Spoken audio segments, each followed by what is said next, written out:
Deus nos guarde a todos, nos enseje paz nesta tarde e noite, permitindo que os bons espíritos aqui conosco possam permanecer sustentando os nossos momentos de reflexões.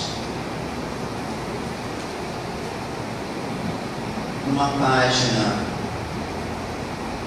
que se encontra inserida em obras póstumas, que tivemos ensejo de comentar uma das últimas vezes que tivemos nesta casa,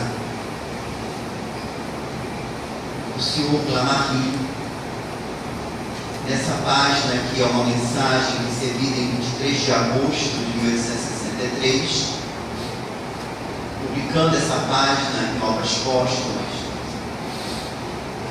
nos traz a informação de que os bons espíritos que orientavam a tarefa de Allan Kardec afirmaram ao codificador que a obra que ele estava por publicar teria a tarefa de demonstrar a real face do Espiritismo, não só aquela que ele iria publicar, mas as que viriam posteriormente. E comentamos essa página da última vez que tivemos aqui, uma das últimas vezes, exatamente porque no ano passado nós estávamos comemorando os 150 anos de publicação do Evangelho segundo o Espiritismo, que era a obra que o codificador estava elaborando ainda naquele ano de 1863. Mas as entidades falam das outras que viriam depois. E neste ano, 2015, nosso movimento espírita está comemorando os 150 anos de publicação do livro Céu e Inferno, ou A Justiça Divina segundo o Espiritismo. A data comemorativa vai transcorrer no próximo 1º de agosto, data em que o codificador publicou a referida obra. E nessa tarde e noite nós gostaríamos de trazer algumas considerações em torno desta obra, em particular do prefácio da obra, que as edições em língua portuguesa, salvadas, pelo que sabemos, a edição do grupo Leon Denis, do Rio de Janeiro, não trazem esse prefácio, ou pelo menos não traziam até as últimas edições. Esse prefácio só foi traduzido na tradução publicada pelo Grupo Espírita Leon Denis do Rio de Janeiro. E nós vamos observar no livro Céu e Inferno, que é a capa mais conhecida, ainda é essa mais antiga, embora já tenha agora uma capa nova, né? O livro está sendo reeditado periodicamente pela Federação Espírita Brasileira. O Céu e o Inferno, tanto quanto a Gênese, são obras do codificador bem pouco estudadas ainda em nosso movimento. O nosso enfoque maior no movimento espírita durante muito tempo foi sempre o Livro dos Espíritos, o Evangelho segundo o Espiritismo, o Livro dos Médiuns em alguns casos, porque observamos que muitas vezes a tarefa mediúnica se realiza sem o conhecimento desse copejo básico que orienta as atividades da mediunidade, onde o codificador faz todo o desenvolvimento ligado à faculdade mediúnica, à tarefa do doutrinador, que ele vai chamar à sua época dos evocadores, mas na verdade hoje seriam os doutrinadores, aqueles que dialogam com os espíritos. Aliás, o termo mais atual é dialogador. Se tem evitado a questão de doutrinar, embora seja uma conversa que procura esclarecer as entidades espirituais da sua real situação, apresentando valores que certamente, em sendo absorvidos, irão proporcionar a modificação do ser. Mas o Céu e o Inferno também, muito mais do que as outras referidas, é pouco estudado no nosso movimento. E nós vamos observar que Allan Kardec, ao apresentar a obra, ele coloca que essa obra contém um exame comparado das doutrinas sobre a passagem da vida corporal à vida espiritual, as penas e recompensas futuras, os anjos e os demônios, as penas eternas e etc., seguidos de inúmeros exemplos sobre a situação real da alma durante e após a morte. Então, Kardec afirma nessa apresentação, que na verdade se encontra na página interna do livro, nós podemos dizer que no próprio frontispício do livro, abaixo do título, ele coloca essa referência, dizendo que na verdade essa obra ia fazer uma análise comparativa das doutrinas acerca da passagem da vida material, da vida corporal, para a vida espiritual. Iria também trazer uma análise relativamente às penas e recompensas futuras. Iria nos falar acerca dos anjos, dos demônios, as penas eternas, e depois iria se seguir de exemplos reais, significando dizer que os exemplos que se encontram no céu e no inferno não são ficções literárias, não são criações da mente do codificador, são exemplos reais. E a obra é dividida em duas partes. A primeira parte, o codificador intitula Doutrina, onde exatamente ele vai desenvolver esses elementos em torno da passagem da vida corporal para a espiritual, do que nos aguarda depois dessa passagem, a questão de como era visto ao seu tempo céu, inferno, purgatório, as penas eternas, será analisado nessa primeira parte em exatamente 11 capítulos. A segunda parte, o codificador vai intitular Exemplos. E essa segunda parte terá 8 capítulos, onde ele vai trazer inúmeras comunicações de diversos espíritos, cada qual no nível espiritual diferenciado. Mas uma outra coisa interessante que Kardec vai colocar ainda nesse frontispício do livro Céu e Inferno, além de informar o conteúdo da obra, ele vai trazer uma referência que está no livro de Ezequiel. O livro de Ezequiel faz parte do chamado Velho Testamento. E no capítulo 23 de Ezequiel, no versículo 11, está escrito: eu juro por mim mesmo, disse o Senhor Deus, que não quero não é separado por hífen, é erro de digitação, que não quero a morte do ímpio, mas que o ímpio se converta, que ele deixe seu mau caminho e que viva. É muito interessante essa afirmativa de Ezequiel, está lá no Velho Testamento.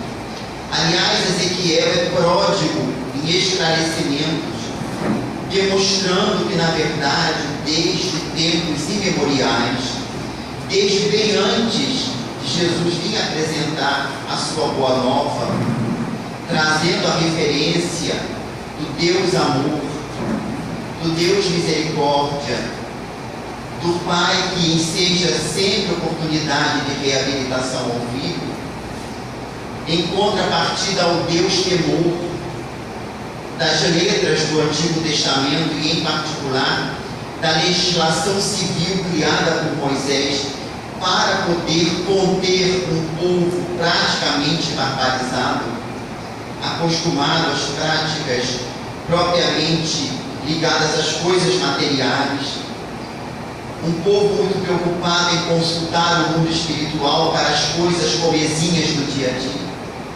Mas nós vamos ver que Ezequiel já demonstra que, em verdade, a divindade não deseja a morte do ímpio, quer dizer, aquele que está impregnado da impiedade, dos sentimentos malsãos, mas sim deseja que ele deixe o mau caminho que vive. Nas palavras de Ezequiel está implícito exatamente que o Senhor da vida enseja sempre aos equivocados, que somos todos nós, as oportunidades de deixarmos o mau caminho e buscarmos um caminho que nos traga a realidade da vida.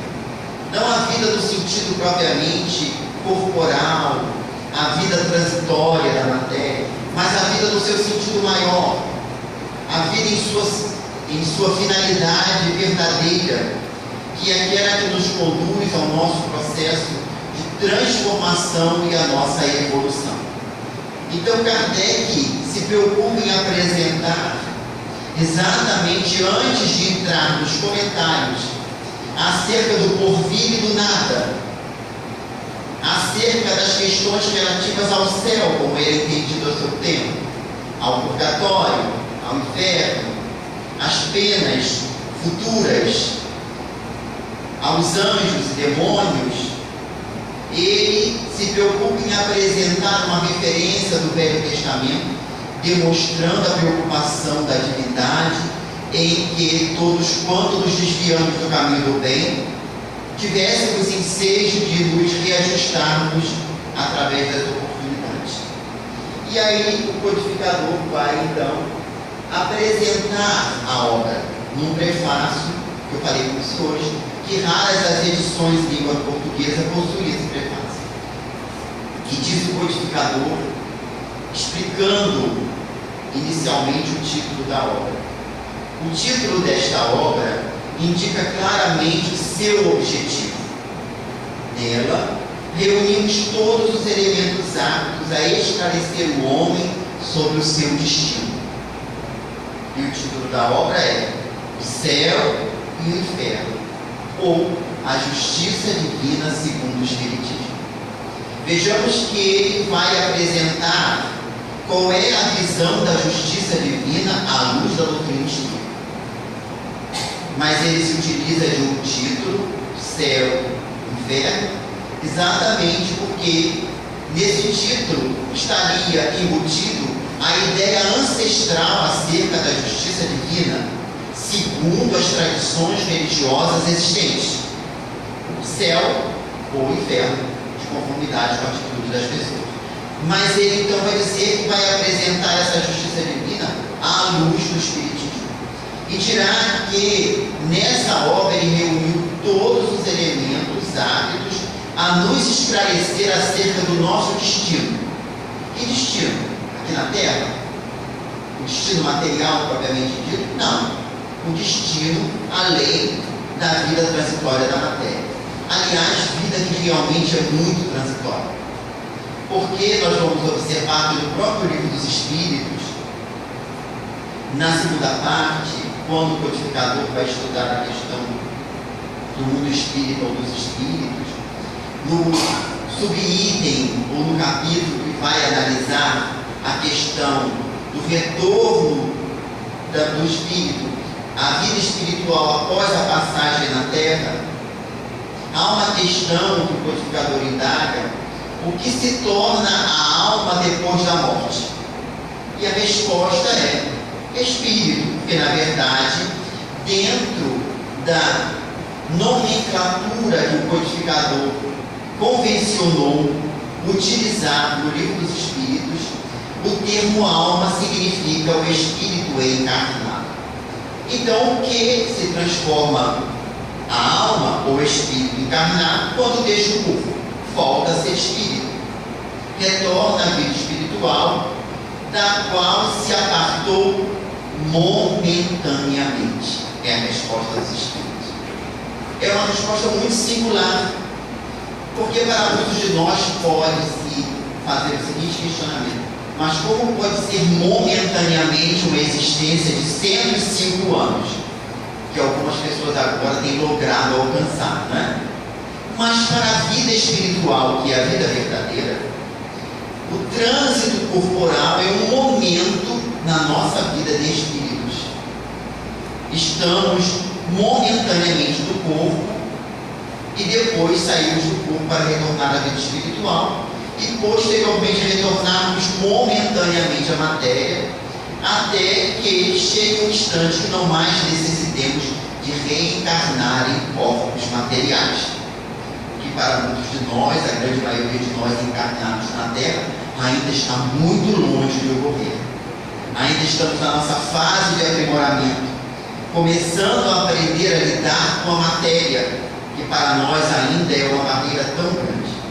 Então Kardec diz que na obra que ele está apresentando, teremos os elementos aptos a podermos nos esclarecer acerca do nosso destino.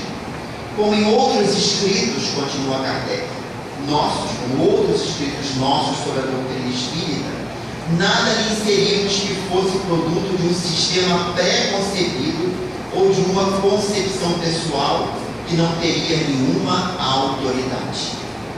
Ou seja, o que está inserido no livro Céu e Inferno não é uma ideia pré-concebida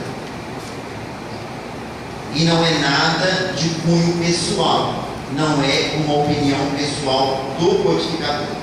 Ele é, de uma forma muito singular, expressando sua grande humildade, embora sua grandeza de alma missionária, ele diz que a sua opinião pessoal não tem nenhuma autoridade. E ele continua: tudo foi deduzido da observação e da concordância dos fatos. Ou seja, o que está inserido no livro Céu e Inferno é fruto da observação de diversos fatos que entre si tiveram uma concordância, e dessa concordância dos fatos resultaram todo o arcabouço desta obra, todo o conteúdo da obra. Ela não está sendo elaborada, ou ela não foi elaborada com ideias pré-concebidas, com aquilo que ele já tinha conhecimento previamente.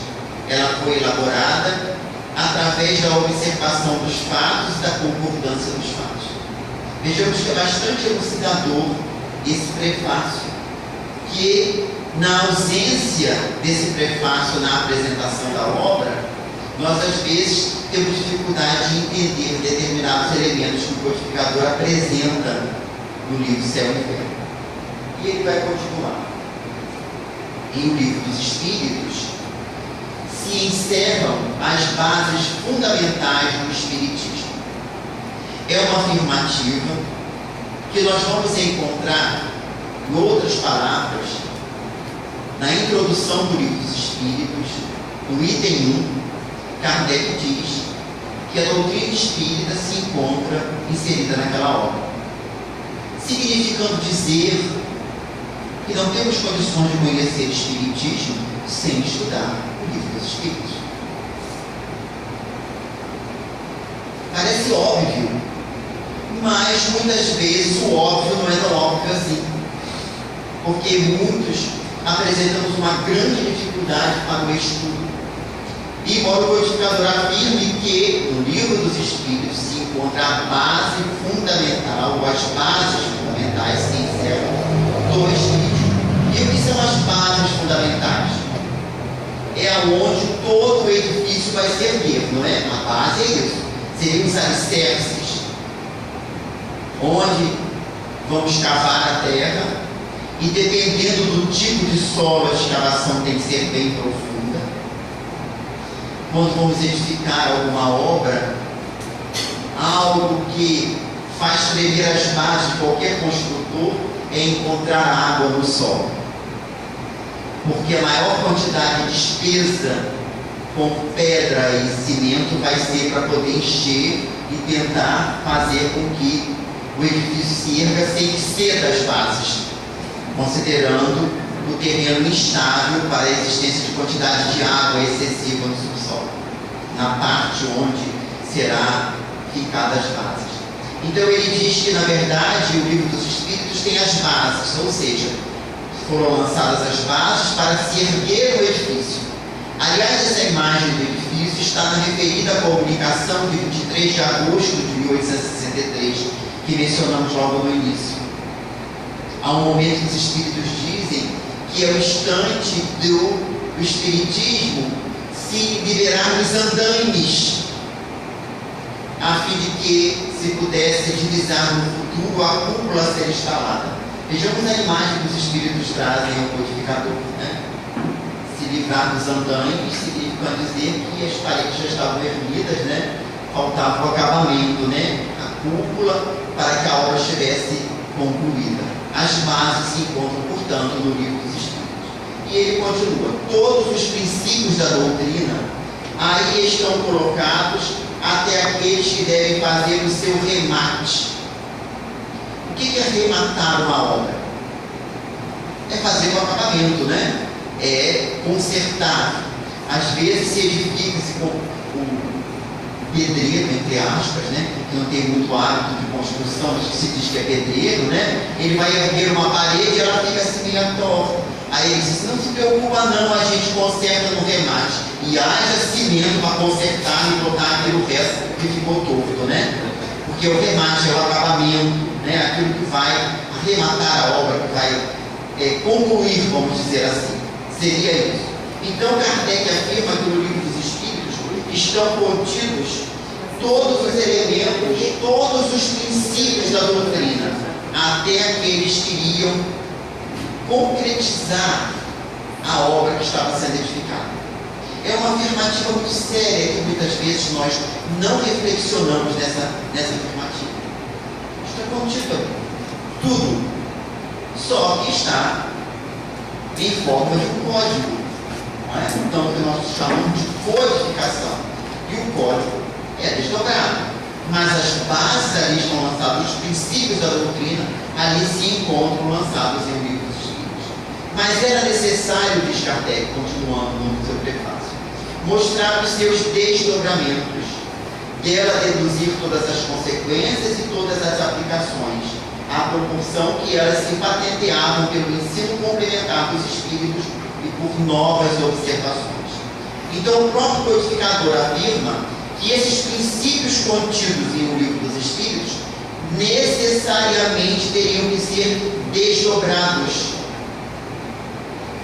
teriam que ser ampliados em novas obras, e particularmente na medida em que as observações fossem sendo realizadas, o tempo fosse passando e os Espíritos fossem complementando as instruções.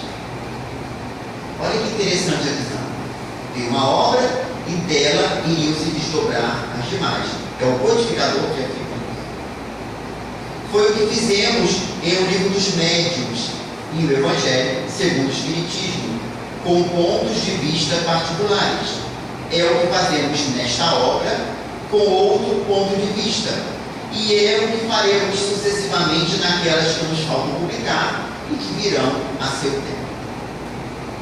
Ele está afirmando aqui no prefácio do Céu e Inferno algo que atualmente, através de informação dos bons espíritos, nós temos conhecimento que exatamente o Livro dos Médiuns, o Evangelho segundo o Espiritismo, o Céu e o Inferno, e poderíamos dizer, por que não, a Gênese também, obviamente, são desdobramentos do Livro dos Espíritos.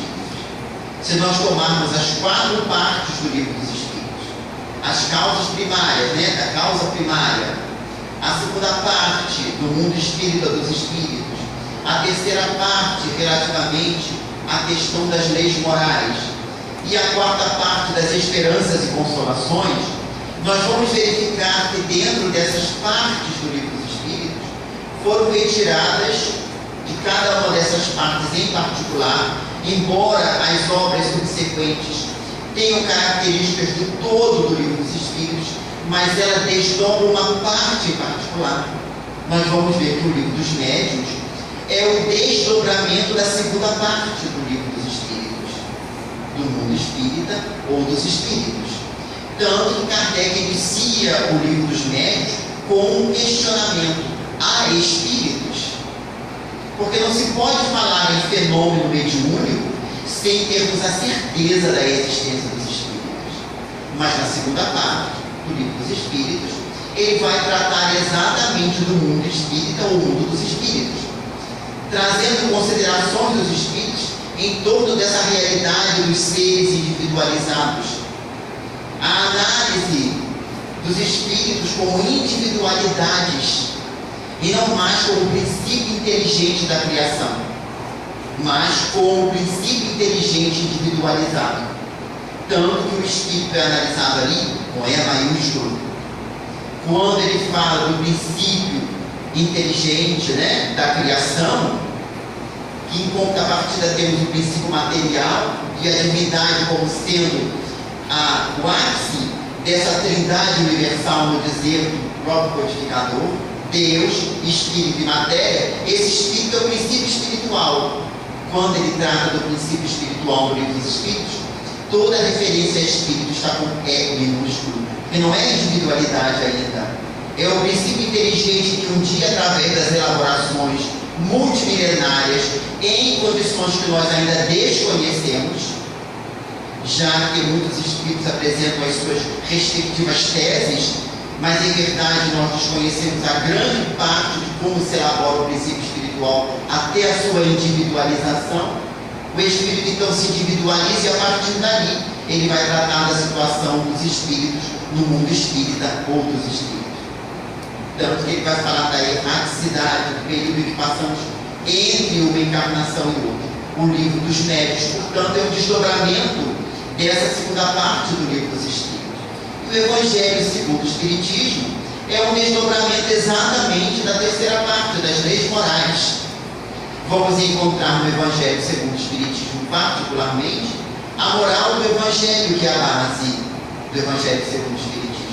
Então, essas duas obras foram o desdobramento do livro dos Espíritos. E quando ele publica o Céu e o Inferno, em 1865, ele diz que o Céu e o Inferno também é um desdobramento do livro dos Espíritos dentro de uma visão particular. Qual a visão particular? Da quarta parte, das esperanças e consolações, da situação do espírito post-mortem. Então ele vai desdobrar toda essa realidade da quarta parte do livro dos Espíritos no livro O Céu e o Inferno. E ele vai continuar dizendo que as outras obras viriam sucessivamente ao seu tempo. Essa afirmativa do codificador nós vamos encontrar em muitos momentos. Nós vamos encontrar em Prolegômeno do livro dos Espíritos, que nós já comentamos aqui na outra oportunidade quando aqui estivemos, que os Espíritos informam a Kardec que muitas das mensagens que ele tinha recebido, guarde para ti e medita nelas até que te orientemos a publicar. É uma afirmativa extraordinária, que significa dizer que nem tudo que nós recebemos em determinado momento devemos trazer a publicação imediatamente. E se nós fizermos uma análise da atualidade, a pressa que se tem em publicar as coisas é uma coisa fantástica. A pessoa mal acabou de receber, no dia seguinte já está tudo publicado. E aí se pergunta, qual o tempo que se teve de análise, de conteúdo? Se conseguiu fazer uma análise comparativa, particularmente se são informações novas, essas muito mais do que as outras, precisam ter um cuidado muito maior, porque não podemos tomar a opinião de um espírito ou de um encarnado como sendo a opinião da doutrina. O próprio Kardec diz isso quando faz análise relativamente ao caráter da revelação espírita em A Gênese. Na sua última obra, publicada em 1868, ele vai fazer essa análise, dizendo que o Espiritismo não poderia ser responsável pela opinião de um indivíduo, seja ele encarnado ou desencarnado, se aquela opinião não tiver o contexto da universalidade do ensino. Então ele diz que estaria desdobrando no livro Céu e Inferno, sob a visão particular, uma parte do livro dos Espíritos, o que faria nas obras que viriam ao seu tempo. Diz o codificador, as ideias novas somente frutificam quando a terra está preparada para recebê-las. Dificilmente a gente pensa nisso, né? As ideias novas somente frutificam quando a terra está preparada para recebê-las. Então ele coloca as ideias novas como se fosse uma semente, que precisa ser lançada numa terra preparada para receber. Essa semente precisa se desenvolver com o tempo para florescer e frutificar. Não é? É a imagem que ele traz. Aliás, é uma imagem extraordinária, porque essa imagem, relativamente à questão da semente se desenvolvendo no jardim, o codificador iria ouvir na sua adolescência em Verdun, num dos discursos extraordinários de Henri Pestalozzi. Ele iria ter desejo de ouvir essas referências relativamente à questão do jardim que precisa ser semeado para frutificar. De onde surgiu mais tarde por um dos educadores europeus, a ideia do jardim da infância, que seria onde, naquele terreno previamente preparado, se desenvolveriam as qualidades morais das crianças. Então ele diz que as ideias novas precisam realmente ter a terra preparada para receber. Ora, não convém entender como terra preparada algumas inteligências precoces que apenas dariam frutos isolados, mas uma certa harmonia na predisposição geral, a fim de que elas não somente deem frutos mais abundantes, mas que a ideia, achando maior número de pontos de apoio, encontre menos oposição e seja mais forte para resistir aos seus antagonistas.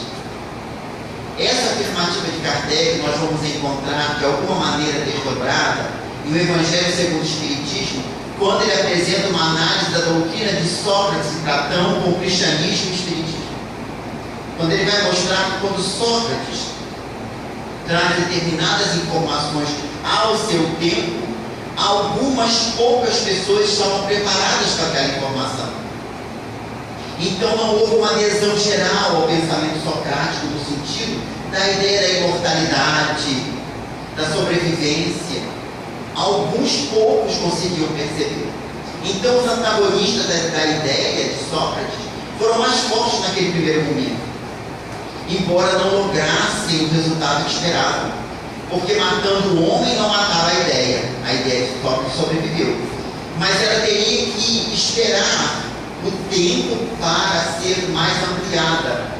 Quando Jesus apresenta a sua boa nova, nós vamos ver que muitas das afirmativas de Jesus estão no pensamento socrático. E aí muitos poderiam dizer, Jesus foi beber em Sócrates as suas lições? Não, pelo contrário. Sócrates é que as recebeu do Cristo antes de reencarnar na Terra com a missão de trazer a ideia, lançar aquelas primeiras sementes, para que depois elas pudessem com o tempo se desenvolver. Porque todos esses que vieram antes de Jesus foram tarefeiros por ele enviados à Terra, não só para desenvolver a ideia do pensamento helênico de Sócrates na Grécia, mas também os missionários que vieram na China, na Índia, no Egito, foram todos encaminhados pelo Cristo no próprio meio dos chamados hebreus, entre os israelitas. Foram missionários que vieram ao seu tempo para preparar o solo. E o solo, muitas vezes, para ser preparado, precisa ser escavado, precisa ser rompido pelas ferramentas, é preciso retirar as eras daninhas, e todos esses pioneiros vieram antes para preparar o solo. Então ele diz que, porque um ou dois entendem a ideia, não significa que o momento é propício para ser lançado no sentido geral. Então era preciso que se aguardasse o tempo propício para que essas ideias pudessem se desenvolver, né? Houvesse uma predisposição geral a aceitar as ideias novas. O Evangelho segundo o Espiritismo, dirá o codificador, já foi um passo à frente. Por quê? Porque ele aguardou o momento propício para publicar o Evangelho. Muitas mensagens que estão no Evangelho, Kardec recebeu no início dos seus estudos, em 1858, em 1859, em 1860, mas ele só publicou em 1864. Porque a humanidade já estava muito necessitada de uma visão diferenciada em torno dos aspectos da mensagem de Jesus. Havia tamanha insatisfação nos meios intelectuais com as colocações feitas pela religião tradicional da época acerca das punições, acerca da mensagem de Jesus, que Kardec traz o Evangelho no momento propício, apresentando uma nova visão da mensagem de Jesus. Nova por quê? Porque trouxe de volta aquilo que Jesus havia dito e que ficou esquecido ou deturpado com o transcorrer dos séculos. Por isso a tarefa do Consolador seria lembrar o que ele havia dito e trazer outras informações. Então ele diz que a publicação do Evangelho já foi um passo, e a adesão ao Evangelho segundo o Espiritismo é uma coisa extraordinária ao tempo do codificador, como é até hoje. No meio espiritista, é uma das obras de maior aceitação, de maior vendagem, considerando o seu extraordinário conteúdo consolador. E ele diz: o céu e o inferno é um passo a mais, cujo alcance será facilmente compreendido, que toca no ponto mais sensível de certas questões. Porém, ele não devia vir mais cedo. Ou seja, estava dizendo que a obra veio no momento certo. Por quê? Porque a ideia do céu, inferno, purgatório, do nada, os anjos, os demônios, já estava carcomida pela intelectualidade que combatia essas ideias. Estava havendo um questionamento em torno dessas ideias. E era o momento oportuno de tratar sobre elas, de desenvolver essa terceira parte, essa quarta parte do livro dos Espíritos. Ele diz que não teria que vir antes. Vejamos o bom senso desse homem. Realmente, Camille Flammarion, aliás, que no próximo mês de junho, nós estaremos comemorando os 90 anos da desencarnação de Camille Flammarion, grande astrônomo, um dos pioneiros da popularização da astronomia no mundo, até hoje considerado entre os astrônomos internacionais aquele que popularizou a astronomia. O jovem médium da Sociedade Parisiense de Estudos Espíritas queria receber os estudos uranográficos ditados pelo Espírito Galileu e que mais tarde o codificador iria inserir em A Gênese. Camille Flammarion, ao discursar no cemitério Montmartre, diante do corpo do codificador, naquele dia 2 de abril de 1869, irá dizer que Kardec foi o bom senso encarnado. E é uma realidade, porque nós vemos que ele teve uma lucidez de não precipitar as coisas, de saber que tudo tinha que vir no momento adequado. Nós, a maioria de nós, temos uma ânsia de saber tudo, de querer tudo naquele momento, de não sabermos aguardar. Temos uma dificuldade de discrição, particularmente com as informações do mundo espiritual. Nós temos avidez de contar tudo que vem do mundo espiritual, sem analisar se o que vem realmente tem coerência ou não, né? Então muitas vezes não temos a descrição necessária. O codificador tinha esse cuidado. E ele diz: se considerarmos a época em que o Espiritismo surgiu, tinha que ser o prefácio do Céu e Inferno. Vejamos quantas instruções nós temos desse prefácio, que nós ficamos muito tempo sem ter contato com ele. Ele diz: se considerarmos a época em que o Espiritismo surgiu, reconheceremos sem dificuldade que ele veio no momento oportuno, nem muito cedo, nem muito tarde. Mais cedo teria abortado, porque as simpatias não sendo suficientemente numerosas, ele sucumbiria sob os golpes de seus adversários. Se o Espiritismo tivesse vindo antes das ciências propriamente materiais haverem se desenvolvido, ele não teria como ter sustentação.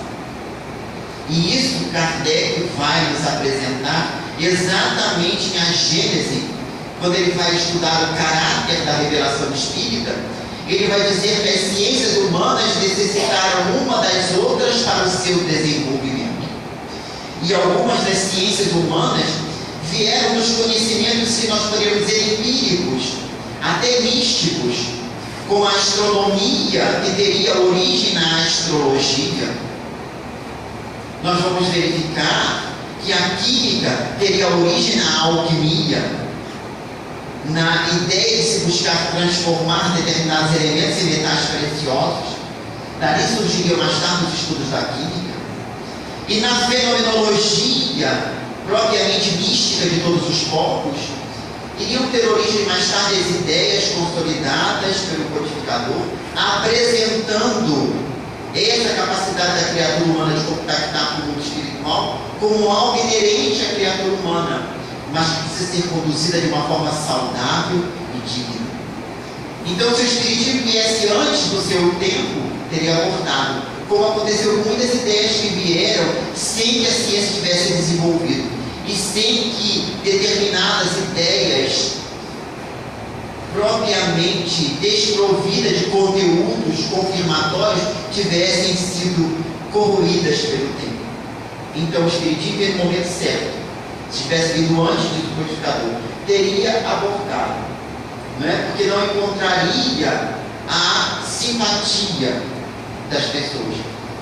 Que foi exatamente o que aconteceu. Quando surge a mensagem, ela rapidamente tem adesão no mundo inteiro. Significa dizer que as criaturas estávamos ávidas de uma informação que nos tirasse daquela ideia terrível de que tudo acaba com a morte, de que os nossos amores desaparecem e que nós vamos virar poeira cósmica. Toda a humanidade estava desejosa de ter outras informações. Dirá o codificador: se viesse mais tarde, teria lhe faltado uma ocasião favorável para apresentar-se. As ideias poderiam tomar outro curso do qual seria difícil afastá-las. Era preciso deixar as antigas ideias o tempo de se deteriorarem e de provar sua insuficiência antes de apresentar as novas. Vejamos que lucidez. Antes de apresentar uma nova ideia, é preciso que as antigas se deteriorem para que as novas sejam aceitas. Se o Espiritismo tivesse vindo depois do seu tempo, também seria extemporâneo.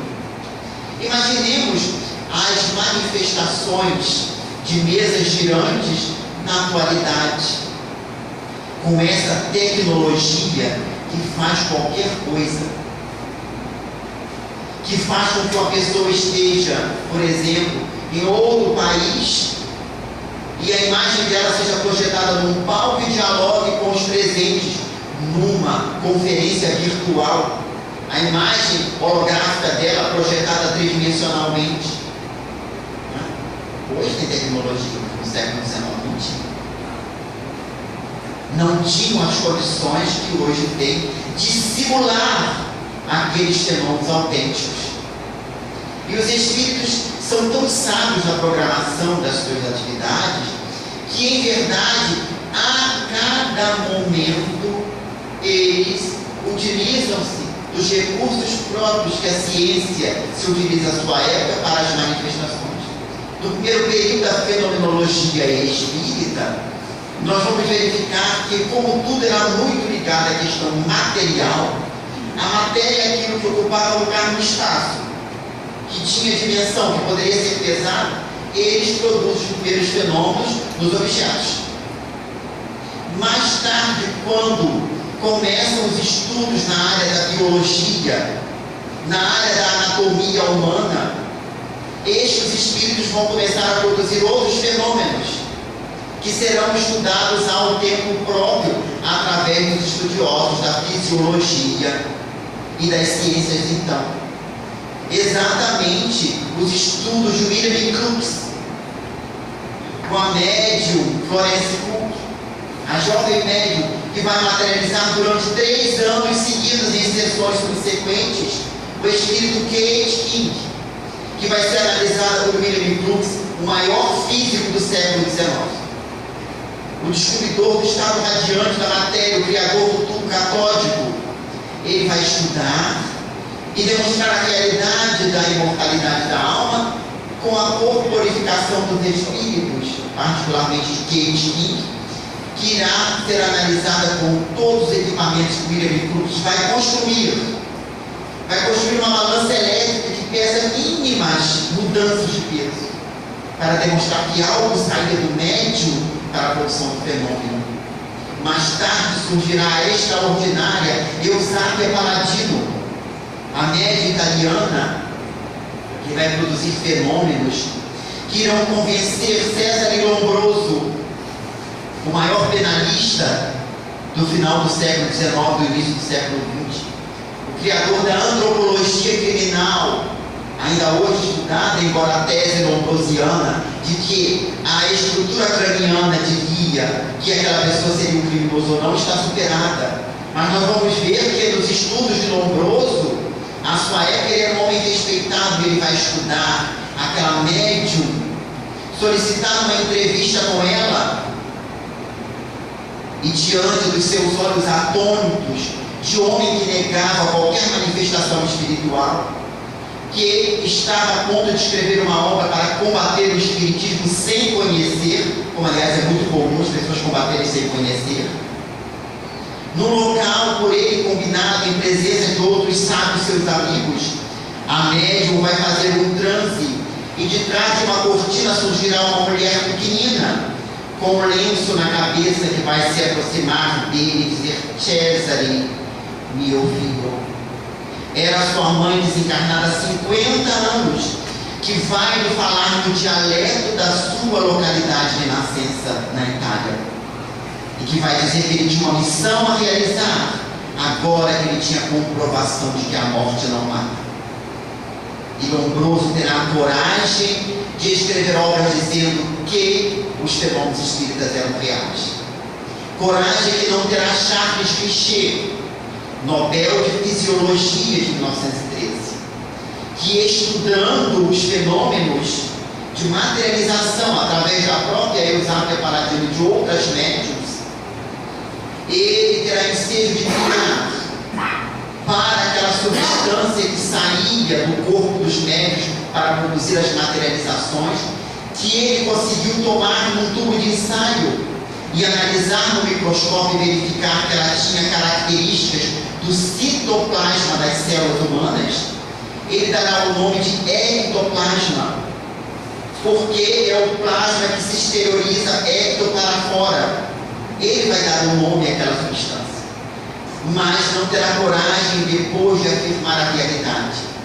Vai criar a metapsíquica para afirmar que tudo na verdade era produto da mente. A mente da pessoa poderia produzir aqueles fenômenos objetivos, e ele mediu pressão, temperatura, mandou que o espírito materializado soprasse na água de Marita e viu que a água saía de pulmões humanos, porque a água muda de coloração e tem depósito no fundo. Mesmo assim ele não terá coragem de dizer. Somente em avançada idade ele vai escrever uma obra chamada Grande Esperança, na qual ele vai tentar mostrar que era real a existência dos espíritos.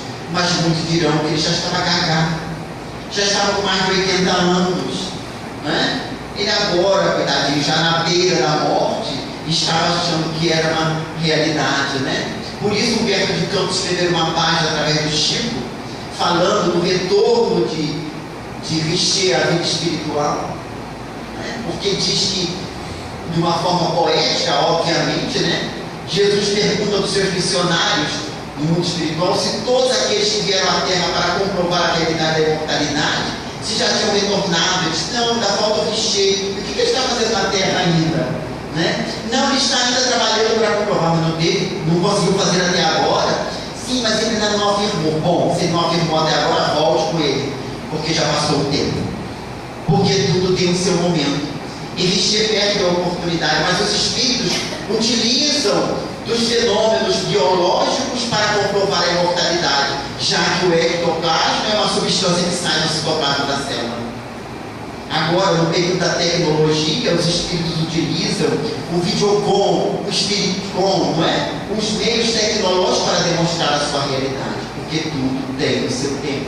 Por isso dizia que se o espiritismo viesse posteriormente ao tempo, teria também perdido a oportunidade da sua tarefa.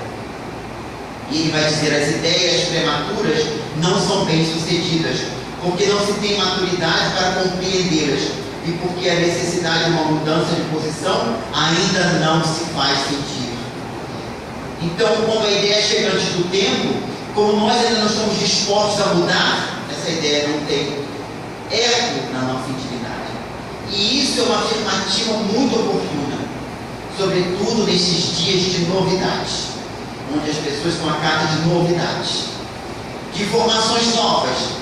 Mas será que estamos preparados para as informações novas? E mais, essas informações novas têm o cunho da universalidade do ensino, naquilo que são informações novas ligadas à vida espiritual? É o que temos que reflexionar. Hoje está evidente, continua Kardec, para todas as pessoas, que o imenso movimento se manifesta no modo de pensar. 1865, ele não escreveu isso ontem à noite. Eu não estive com ele ontem à noite para poder pedir ele para escrever alguma coisa que pareça de hoje. Ele escreveu em 1865. Qualquer semelhança com a atualidade não é mera coincidência, porque Leon Denis nos diz que a evolução se faz numa espiral e nós passamos pelo mesmo ponto em outra situação. Por isso temos a ideia em muitos momentos que algo está acontecendo, parece estar se repetindo, está em outras circunstâncias. Ele diz que o imenso movimento se manifesta no modo de pensar. Uma reação formidável se opera em direção ao progresso, contra o espírito estacionário retrógrado da rotina. A ideia da rotina seria muito bem desenvolvida por Joana de Ângeles na sua primeira obra psicológica, publicada em 1990, quando ela fala dos 4 gigantes da alma, né? No meio da rotina, ela vai mostrar ali como a rotina é uma coisa difícil para as nossas necessidades, né? Como a gente se prende muito à rotina. Os satisfeitos da véspera são os impacientes do dia seguinte. A humanidade está em trabalho de criação. Existe alguma coisa no ar, uma força irresistível que a impulsiona para a frente. Ela é como um jovem saído da adolescência que entrevê novos horizontes sem os determinar e sacode os coelhos da infância. Olha que imagem interessante. O jovem que sacode os coelhos da infância vê o amanhã, os horizontes, mas não consegue determinar, então fica naquela ânsia de procurar. A humanidade, desde os tempos do codificador, está vivendo essa ânsia de modificação. Então, meus irmãos, a questão da regeneração não está começando agora. Ela já se faz desde o século XIX. Essa ânsia de modificação. Desejamos qualquer coisa de melhor, alimentos mais sólidos para a razão, porém esse melhor ainda é indeterminado. Todos o procuram, todos nele trabalham, desde o crente até o incrédulo, desde o operário até o sábio. Ou seja, todo mundo tem participação nesse progresso da humanidade, até aquele que não acredita em nada, que está nos laboratórios pesquisando e de repente descobre alguma coisa que nós vamos ver que tem a ver com a realidade da vida espiritual. Ela creu, mas o seu trabalho teve colaboração para o progresso da humanidade. Então todos trabalham do operário ao sábio. O universo é um vasto canteiro de obras. Olha que imagem. Um vasto canteiro de obras. Pensemos no canteiro de obras, estamos vendo as pessoas se movimentando, mas nós não sabemos dos planos. Então, por que acabou aquele buraco ali? Por que botou aquele poste ali? E aí ficamos censurando quem cavou o buraco e botou o poste, sem saber quais são os planos. Né? Porque nós somos muito imediatistas. O universo é um vasto canteiro de obras. Uns o destroem. Destrói, dentro desse canteiro de obra, aquelas construções antigas que serão substituídas pelas novas. Outros o reconstroem. Cada um talha uma pedra para um novo edifício, do qual só o grande arquiteto possui o plano definitivo, e cuja organização só se compreenderá quando suas formas começarem a se desenhar sobre a superfície do solo. É o momento que a soberana sabedoria escolheu para a vida do espiritismo. Vejamos que tudo foi previamente preparado. Podemos dizer, desde as culturas milenárias da China, da Índia, do Egito, de Sócrates, na Grécia, que todos os antigos tarefeiros, todos foram os trabalhadores da primeira hora que vieram preparando o campo de obra para que o edifício se erguesse. Um trabalho milenar, cujos planos estão na mão do arquiteto divino. Grande arquiteto. Os espíritos que presidem um grande movimento regenerador agem então com mais sabedoria e previdência do que os homens podem fazê-lo, porque os espíritos abrangem a marcha geral dos acontecimentos, enquanto que nós vemos apenas o círculo limitado do nosso horizonte. Os espíritos têm uma visão ampla, nós temos uma visão limitada. Tendo chegado os tempos da renovação, de acordo com os decretos divinos, era necessário que no meio das ruínas do velho edifício, o homem, para não se desencorajar, entrevisse as bases da nova ordem de coisas. Era necessário que o marujo pudesse perceber a estrela polar que deve guiá-lo para o porto. É uma imagem também muito bela. Porque o marujo que não conhece a carta celeste se perde. Ah, mas tem GPS. Mas quando as manchas solares fazem o GPS não funcionar, se ele não souber a carta celeste, ele vai se perder no oceano. Então é preciso ver a estrela solar, a estrela polar, no meio da neblina, para que o barco chegasse seguro ao porto. No meio de todas essas ruínas do século passado, do século XIX e do século XX, das transformações, nós necessitamos divisar no futuro uma realidade nova. E os Espíritos começaram a mostrar algumas partes do edifício, que é exatamente as informações acerca do lado de lá, de como é a sociedade espiritual, de como é a vida do mundo espiritual, para nos dar um vislumbre, a fim de que a gente não desanime diante de todo esse canteiro de obra que está de perna para cima, né? Para a gente ter ânimo para continuar. A sabedoria dos Espíritos que se mostrou no aparecimento do Espiritismo, revelado quase instantaneamente por toda a Terra, na época mais propícia, não é menos evidente na ordem da gradação lógica das revelações complementares sucessivas. Ou seja, os Espíritos vieram trazendo informações complementares, não trouxeram tudo de um tempo só. Eles foram pré-evidentes e aguardaram o momento próprio. Não depende de ninguém constranger-lhes a vontade a esse respeito, porque os Espíritos não regulam seus ensinos ao gosto da impaciência dos homens.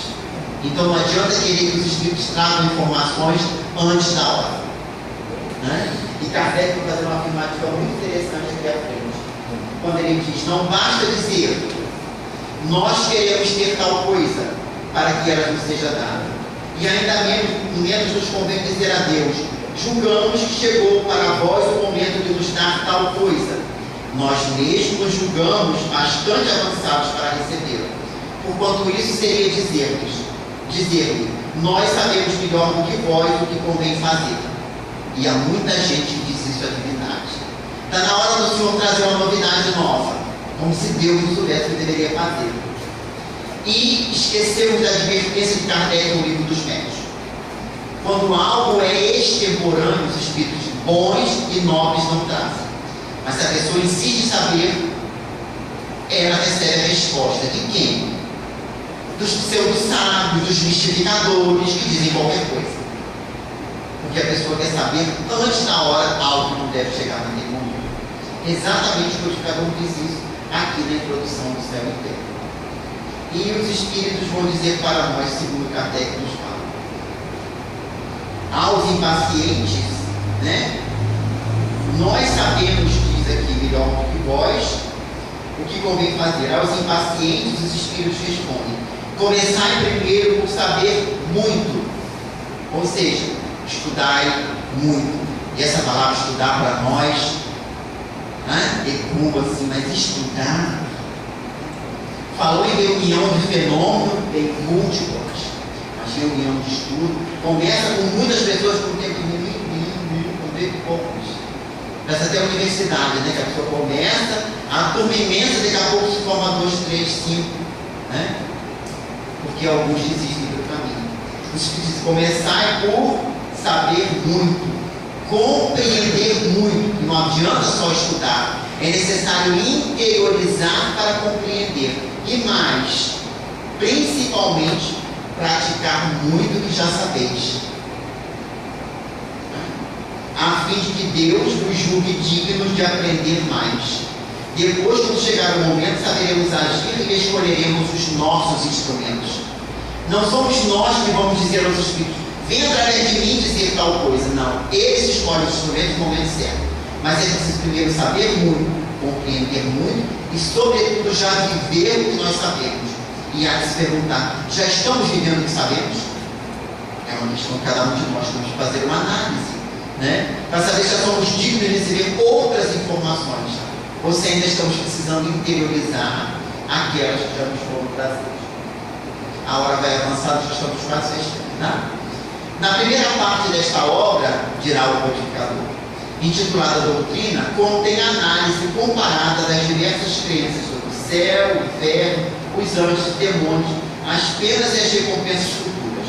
O dogma das penas eternas ali é examinado de um modo especial e refutado por argumentos tirados das próprias leis da natureza. Vejamos que os argumentos que ele vai usar são os argumentos das leis da natureza. Ele demonstra não somente o lado ilógico, tantas vezes já assinalado, mas a impossibilidade material dessas penas eternas. Com as penas eternas caem naturalmente as consequências que se acreditava delas poder tirar. No momento que nós reconhecemos que não há penas eternas, todas as consequências que saíram da pena eterna acabam. Como não há penas eternas, e o que acontece depois? Etapas no mundo espiritual, enfrentando a nossa consciência, nos preparando para novas experiências. Não está traçado o destino. Podemos encontrar com nossos desabates e encontraremos certamente, em algum momento, na nossa história, na realidade espiritual. Com a pena eterna, não. Porque se estava no céu, e se nós fôssemos para o inferno, não encontraríamos nunca mais. Não é? Tanto que existe um conto num livro intitulado A Mãe que Desistiu do Céu, que mostra isso. A preocupação de uma mãe com um filho desvirtuado do caminho. E ela foi uma cumpridora dos deveres, chega no mundo espiritual, ela vai para o céu e ela fica perguntando aos espíritos: onde está fulano? Os espíritos conversam. Onde está? Até o momento que diz: não, ele está no inferno. E eu posso ir lá? Não. Ele tem que sofrer eternamente. E a mãe abre mão do céu para colaborar com o filho no inferno, para ajudá-lo a diminuir as suas dores, demonstrando a realidade dessa ideia terrível de que alguém pode gozar de beatitudes celestes sabendo que os seres amados estariam eternamente cozinhando no caldeirão fervendo e espetados por tridentes, por videntes e por outras formas de tortura. Seria uma coisa impraticável. Exatamente isso que o codificador diz aqui. A segunda parte encerra inúmeros exemplos em apoio à teoria. Ou melhor, essa informação nós só temos desse prefácio. Ou melhor, que serviram para estabelecer a teoria. Ou seja, os exemplos que estão na segunda parte do Céu e Inferno foram os exemplos que fizeram com que Kardec deduzisse a teoria. Não foi a teoria elaborada primeiro para depois ele saber se era assim no mundo espiritual. Não. Os espíritos trouxeram as suas condições e aí ele elaborou a teoria. E onde ele vai afirmar isso? Caráter da revelação espírita no livro A Gênese. Quando ele diz que os espíritos não vieram nos dizer que no mundo espiritual há espíritos que ainda se imaginam com o corpo físico e que não sabem que desencarnaram. O que os espíritos fizeram? Fizeram com que esses espíritos se comunicassem através dos médiuns, trazendo as suas condições para que daí saísse a teoria de que alguns espíritos, mesmo fora do corpo, se imaginam ainda no corpo físico. Então foi o exemplo que trouxe a teoria, e não o inverso, exatamente o que ele coloca aí. Eles extraem sua autoridade na diversidade das épocas dos lugares em que foram obtidos, porque se emanasse de uma única fonte, poder-se considerá-lo como produto de uma mesma influência. Eles tiram-na, além disso, da sua concordância com o que se obtém todos os dias em todos os lugares onde alguém se ocupa das manifestações espíritas, dentro de um ponto de vista sério e filosófico. Ou seja, aquelas comunicações que estão na segunda parte do livro Céu e Inferno não foram recebidas todas no mesmo lugar. Foram em lugares diferenciados, por médios diferentes que não se conheciam muitos deles, e elas trazem uma concordância de conteúdo de acordo com o grau de evolução de cada espírito comunicante. Então há uma universalidade no ensino. E ele diz que isso até o dia de hoje não podemos observar, porque nas casas espíritas onde se realizam reuniões sérias ligadas ao contato do mundo espiritual, nós conseguimos ver que aquilo que está no livro Céu e Inferno ainda acontece nas comunicações mediúnicas. Espíritos de todas as categorias, as mais diferenciadas. Esses exemplos poderiam ser multiplicados ao infinito, porque não há centro espírita que não possa fornecer uma notável quantidade deles.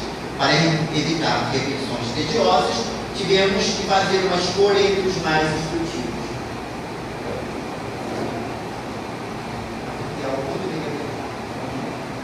Cada um desses exemplos é um estudo onde todas as palavras têm o seu valor para aqueles que nelas refletirem com atenção. Cada palavra que os Espíritos nos trazem tem o seu valor. Mas a gente lê aquela comunicação passando e não pega a instrução que está ali muitas vezes, né? Porque de cada ponto brilha uma luz sobre a situação da alma após a morte. E sobre a passagem até aqui, tão obscura e tão temida da vida corporal para a vida espiritual. É o guia do viajante antes de entrar em um país que ele vê pela primeira vez. A vida de além-túmulo ali se expõe sobre todos os seus aspectos, com um vasto panorama. Cada um nela obterá novos motivos de esperança e de consolação, e novos fundamentos para fortalecer sua fé no futuro e na justiça de Deus. Essa obra, para nós, é um roteiro. É como se nós fôssemos viajantes, iríamos viajar para um determinado local da Terra, né? Vamos viajar, por exemplo, os Alpes Suíços. Olha que coisa chique, né? E já fomos aos Alpes Suíços? Não. Acreditamos que muitos de nós não tenhamos sido lá. Mas estamos de um guia seguro. Então nós vamos nos perder. Em que época vamos? Qual é a época de tempo menos frio? Quais roupas devemos usar? O que vamos encontrar lá? Então é ter um guia. O céu e o inferno é um guia seguro para a gente adentrar na realidade espiritual. E saber o que é a cada um segundo suas obras. Né? Como está no Código Penal da Vida Futura, na primeira parte do céu e inferno. Nesses exemplos, o maior número deles, tirado de fatos contemporâneos, ocultamos os nomes próprios todas as vezes que julgamos necessário, por motivos convenientes, fáceis de entender. Aqueles a quem esses exemplos podem interessar, os reconhecerão facilmente. Para o público, nomes mais ou menos conhecidos e algumas vezes totalmente desconhecidos, nada teriam acrescentado ao ensino que deles se pode tirar. É um outro cuidado que a gente precisa ter. Porque às vezes na casa espírita se comunica com o espírito. Às vezes não dá um nome. E quando acaba a comunicação, a reunião, a pessoa está assim: você sabe quem é fulano que se comunicou? Será que não é fulano de tal? Será que não é dona fulana, seu Beltrano? E a gente começa a especular. E pior quando dá um nome, que às vezes não se tem a descrição de se obter o nome. Kardec nunca expôs os comunicantes, sobretudo para evitar exatamente a especulação, a não ser aqueles que autorizavam que a sua situação fosse votada. Isso é muito interessante, porque faz parte também da descrição da tarefa mediúnica. Da mesma forma, dirá ele, que ele omitiu o nome dos médiuns do Evangelho segundo o Espiritismo, também absteve-se de dizer quem foram os médios que receberam as comunicações do céu e inferno. Por quê? Porque, na verdade, os médios não estão interessados nisso, porque não atribui a si o mérito do que está contido na obra. Porque eles sabem que nada participaram com a sua capacidade intelectiva. Então não tem por que colocar o nome do médium. Hoje, o nome dos médios figuram em obras publicadas por uma questão legal, porque não se pode registrar literariamente uma obra e não desencarnar. Aliás, é o que a família de Humberto de Campos queria, né? O direito autoral da obra mediúnica de Humberto de Campos. E o que a sentença disse? Não se pode ter direito autoral pós-morte. O direito autoral é do médium, porque para a lei o médium que escreveu aquelas páginas. Mas no tempo de Kardec ele preserva os medianeiros da exposição pública. Aliás, a mediunidade não está sob a dependência desse ou daquele indivíduo. Quanta lição contida nesse prefácio? A mediunidade não está na dependência deste ou daquele indivíduo. É uma faculdade fugidia, subordinada à vontade dos espíritos que se querem comunicar. Faculdade que possuímos hoje e pode faltar amanhã, que nunca é aplicável a todos os espíritos indistintamente. E por isso mesmo, não constitui um mérito pessoal, como seria um talento adquirido pelo trabalho e pelos esforços da inteligência. A faculdade mediúnica não é nossa, depende do mundo espiritual. Ninguém pode prometer que vai produzir um fenômeno agora, daqui a pouco mais. Depende dos espíritos. E ela pode desaparecer. E ela não é apta a receber qualquer espírito, porque é uma lei de afinidade política. É interessante a gente pensar nisso. Os médios sinceros, aqueles que compreendem a importância da sua missão, consideram-se como instrumentos que a vontade de Deus pode despedaçar quando quiser, se eles não procedem de acordo com os seus projetos. Eles são felizes pela faculdade que lhes permite tornarem-se úteis, porém disso não sente vaidade alguma. Quanto ao resto, nós nos restringimos a esse respeito ao conselho dos nossos guias espirituais.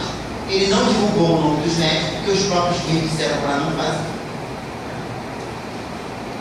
A providência quis que nova revelação não fosse privilégio de ninguém, mas que tivesse seus mensageiros por toda a terra, em todas as famílias, junto aos grandes como junto aos pequenos, conforme está escrito em Atos dos Apóstolos.